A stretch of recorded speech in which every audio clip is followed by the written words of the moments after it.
Ngayong gabi sa Cayetano in Action with Boy Abunda.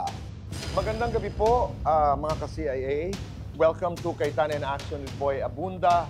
Isa na namang exciting na palabas ang inyong matutunghayan ngayong gabi. Umpisa na lamang po natin dito sa Case to Face. Babayad naman po ako. Kaya lang, wala pala po talaga pambayad. Ba't ka naman umalis na hindi ka nagpapaalam? Nandiyan ka pala. Pati ka pala nagpapakita sa akin. Nahihiya kasi ako kay Ate Glo. Alam mo naman, nasa rehab ang anak ko. Sana naman tulungan mo naman ako para mabayaran yung nakuha mo sa akin. Kung nahihiya ka dahil wala kang mabayad kaagad o nahihiya kang umalis, pero hindi ka nahihiyang magsabi kung bakit ka umalis. The law has no emotions. Technically, may utang ka, pero hindi mo siya nabayaran. Obligasyon mo yon. Hindi mo ginawa, estafa yun. So, pwede ka rin kasuhan ng criminal case. Dito naman sa ating payong kapatid, maraming mga taon, 10 taon nakikikabit sa kapitbahay para magkaroon ng ilaw. Hanggat nagkaroon ng pagkakataon na manabayaran ang dapat bayaran sa Meralco, nag-apply, pero hindi mabigyan-bigyan ng panahon para makabitan ng kanilang sariling kontador. 2014 po, naputulan po kami ng kuryente kasi po ang laki po ng balance namin, 38,700. Naputol po yung metro namin. Tapos isa po sa requirements niya is NHA certificate. Meron po kaming utang din doon. Umabot po kami ng kulang-kulang 90K po. Problema ito ng maraming taong kakilala ho natin. Ano nga ba ang problema? Bakit hindi bigyan ng atensyon o hindi makabit-kabitan ang bahay nila RV? Malalaman ho natin mamaya yan. Meron po bang obligasyon ng isang guro na mag-report ng insidente ng bullying na napag-alaman nito sa eskwelahan kanyang pinapasukan? Yes or no? Yung anak niya po ay mayroong autism spectrum disorder. And gusto niya po sana mapag-aral ito. Ngayon ang question ko po is, meron po ba tayong batas na naglalaan ng guro para sa kanila? Yes or no?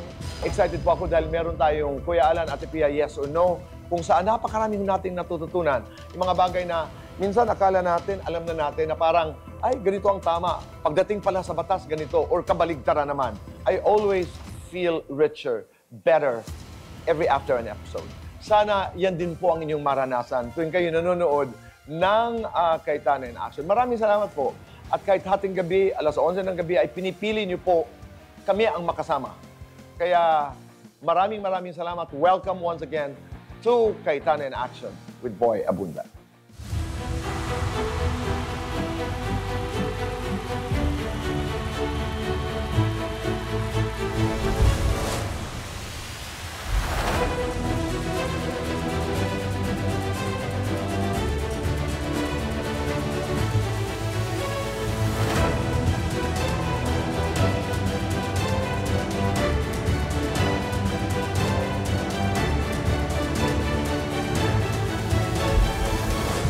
Narito sina Kuya Alan.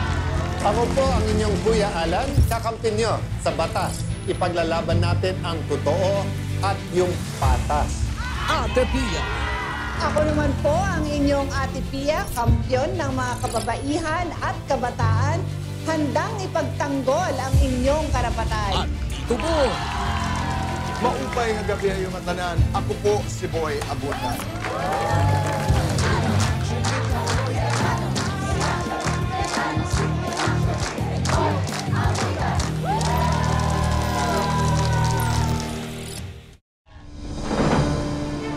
Sa CIA with BA, hatid namin ay aksyon.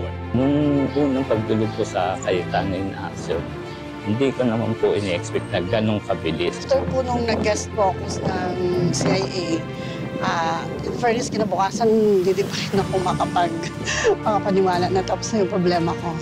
Siguro si Lord na ang nagturo. Sige, pumunta kayo dyan. Mag-text kayo dyan. Simula po nung pagka-text ko pa lang na, Sir Larry, okay na yung anak ko susunduin na, biglang i-reply sa akin, papunta na kayo. At dahil kasama ko sila, naasikaso nila at wala pang isang linggo, nahulugan agad yung mga wala pong fulog sa SSS. Natapos na rin yung ilang taon na inaantay ko na makuha yung 4137. Handog namin pangmatagalang solusyon. Aside from din po doon, Yung binigay sa akin na business na unang kabuhayan na inumpisahan ko, talagang kinarir ko kinabukasan. Sunod-sunod pa po yung pagbibigay niyo po sa akin ng tulong sa financial, then sa gamot. Yung sa therapy ng anak ko, talagang sobrang pinagdadarasal ko yun. May puso ang usapan, kasabay ng legal na talakayan. Nung unang pagkaharap po namin nila Kuya Alan at Ate Pia, medyo kinakabahan po ako.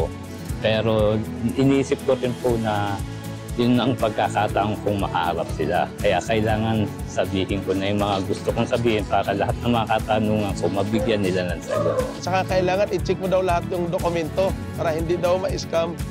Yun ang naalala ko na magandang binigay na aral nila sa akin. Talagang sobrang ramdam ko yung kung paano kayo tumulong, kung paano yung pagmamahal nyo, pagmamalasakit nyo sa mga tao.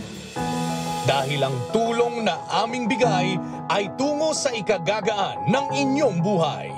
Talagang natulungan ako, hindi lang sa financial, sa physical, tsaka yung aking pag-iisip. Nawala po yung question na, malaking question sa akin na iniisip ko baka cancer, yung mga ganun. Malaki din po ang naitulong talaga ng CIA sa akin. Tahimik na po ngayon yung buhay ko. Sabi ko nga, kahit tumanda siguro ako, kahit tumanda yung mga anak ko, nakakabit na yung pangalan ng CIA. Hindi na mawawala yun.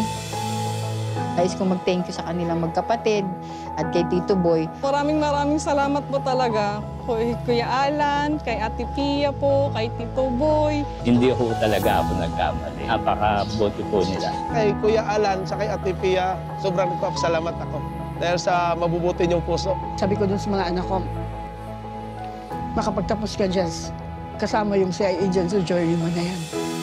Iyan ang serbisyong Cayetano in Action with Boy Abunda. Sana sobrang i-guide po kayo ni Lord.